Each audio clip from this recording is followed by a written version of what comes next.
Hey Narwhals, I'm your host Luke Narwhal, and today we'll be reading a weight loss discussion from r/Lucit on whether being naturally skinny is a thing. Give this video a thumbs up, subscribe for more weight loss stories, and feel free to chime in your thoughts in the comment section below.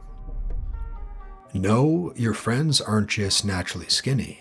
I just wanted to share something that happened the other day, and I think it highlights a popular myth. I don't expect that many people in r/Lucit believe it, but I thought it might be useful to point it out anyway. I have a couple of co-workers, let's call them Allison and Kate, and they constantly complain about being too skinny and not being able to gain weight. This is particularly annoying because they both know that I'm losing weight and it's a daily struggle. So for someone to just go, I don't know, I guess I've got a high metabolism, that's really annoying. So I sat down with Kate and Allison the other day and we talked about what we had to eat the day before and what we eat on a typical day. This is obviously anecdotal, but I just wanted to show you what they eat before you buy into this I'm just naturally skinny idea. Allison, breakfast, Starbucks black coffee. Lunch, cucumber salad with a light splash of vinaigrette dressing. Dinner, stuffed peppers.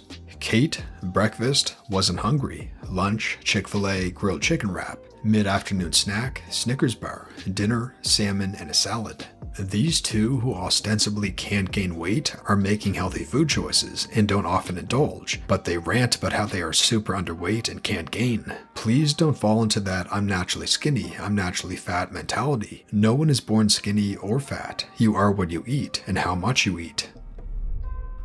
Yes, my best friend has always been small and thin, and I used to think that she was just lucky because when I hung out with her, we would eat the same things. But then I went on vacation with her and took note of how she ate. If she had a big meal, she would have no problem skipping her next one or even 2 meals. She almost never finished her plate, and she would normally order a side of vegetables or fruit instead of fries. She also started feeling sick towards the end of the trip after eating out so much, which caused her to choose to eat salads for the most part at that point. Things like this aren't very noticeable, but they make a huge difference in your calorie intake.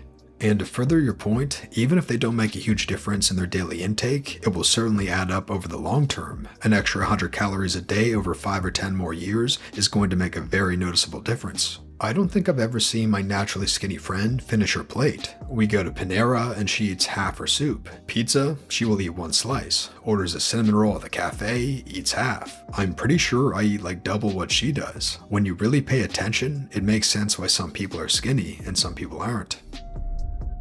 I agree. My best friend has always been a healthy weight. She claims to eat whatever she wants, but I've never known someone who wants carrots that much. We are just wired differently. I claim to be naturally neat, but really, I'm just always picking up without even thinking of it, whereas she gets really overwhelmed and shuts down and ends up with piles everywhere. I was wired to KonMari, she was wired to choose carrots. It's been helpful to remove the moralization that I was doing and just realize that the stuff that both of us struggle with is actually really simple, as long as we push past the demons that complicate things.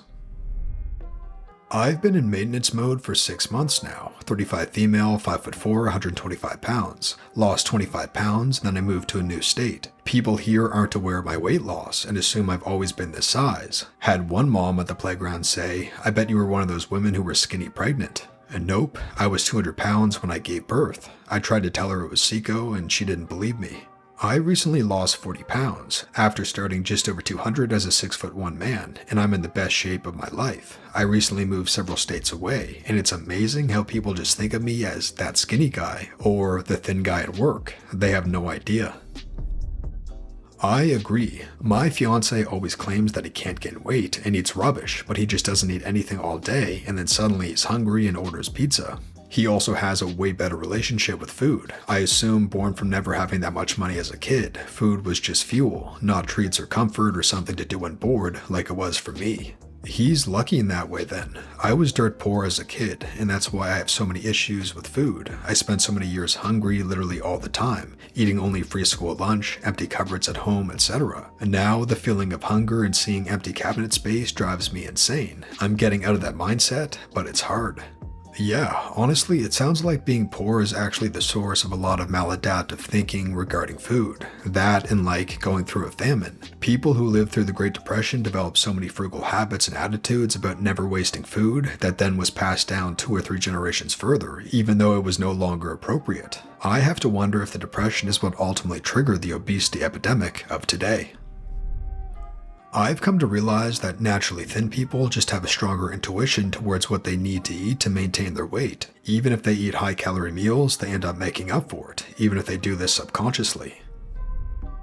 Naturally skinny, I think, is still a valuable idea, but not literally. Most of the issue is to do with habits, and even some have to do with genetic and psychosocial factors that change your relationship with food. It's all calories in and calories out. A naturally skinny person simply does not have the drive or habits to eat a lot, and they probably have habits that burn calories, such as standing, walking, and exercise. Naturally fat people have a high drive to eat. Maybe food gave you comfort as a kid. Maybe you have ED tendencies. Maybe you have impulse issues beyond what most people would consider volitionally controllable. It's stuff like that. Our hardware is mostly the same. It's a software issue. But that should be a hopeful thing. It means that if you can replace or override your software, you can be whatever weight you want.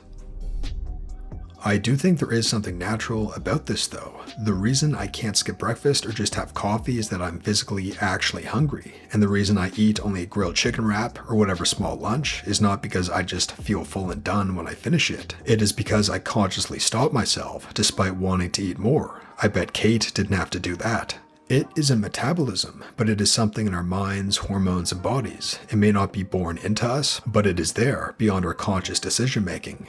The fact that some people have to try and others don't really have to try is frustrating, but acknowledging it has been important to me. Some people are short and they need a ladder to reach high things. Some people have perfect eyesight and others need glasses. Some people don't need to consciously manage their diet and activity to maintain a healthy weight, and some people do. Like glasses and ladders, it isn't impossible.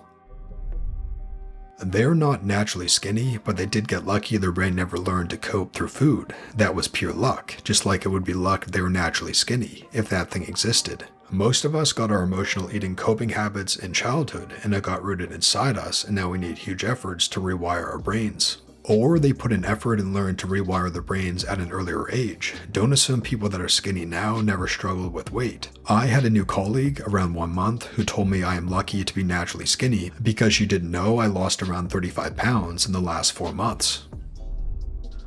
Whenever I hear or read this, I have to reflect on my own personal experience. Up until my 20s, I was always overweight. Nothing too crazy, but I definitely had 20 to 30% body fat. I always wondered how my brothers could eat anything and not gain a pound, but no matter how hard I tried, I never lost weight. Now I've lost almost all my fat and the tables have turned. I'll be eating a greasy burger and fries while all my coworkers are eating salads, complaining about how I'm the lucky one with a high metabolism and can eat anything I want. Yeah, no, I'm not lucky. I worked hard for this and I know what I'm doing. Simply put, fat/weight loss at the bottom line is a numbers game. If calories in are greater than calories out, you will gain weight. If calories in are less than calories out, you will lose weight. It's as simple as that. If you and your friend both burn 2,000 calories a day and you eat 3,000 calories worth of salad and your friend eats 1,200 calories worth of McDonald's, you will gain weight and your friend will lose weight. So while it may seem that your friends are eating Cheetos and pizza all day, the truth may be that they are actually eating less calories than you, or they burn more calories daily than you, or a combination of the both. But forget what your friends are doing, this is about you. The truth in it all is if you aren't losing fat, you are eating too many calories or aren't burning enough calories. First off, here is a total energy expenditure calculator. Make sure you are fair and don't overestimate. I work out every day of the work week and play hockey roughly twice a week, so I punched my stats and cranked the dial to approximately 1 hour of moderate exercise a day, put 8 hours of sleep in, and left the rest. This put me at about 2,700 calories expenditure daily. Great, now I know how much I burn daily. Now if my goal is to lose fat, there are a few more things I have to be aware of. There are 3,500 calories in a pound of fat. It is not safe to lose more than 2 pounds of fat a week, and looking fat depends on your fat to muscle ratio. So let's go with trying to lose 2 pounds of fat a week. This is 7,000 calories a week or 1,000 calories a day. If we subtract this from my total calorie expended daily, I'm at 1,700 calories consumption daily. My body will have to make up for the missing 1,000 calories using internal reserves. The body will look to fat reserves for carbohydrates and muscle for protein. The body cannot create protein from fat stores. And now to address the third point, looking fat is relative to the amount of muscle you have. So when we lose weight, we want to minimize how much muscle we will lose. To do this, we need to make sure you provide your muscles with an adequate amount of protein, so your body will look to utilize fat to make up the caloric deficit.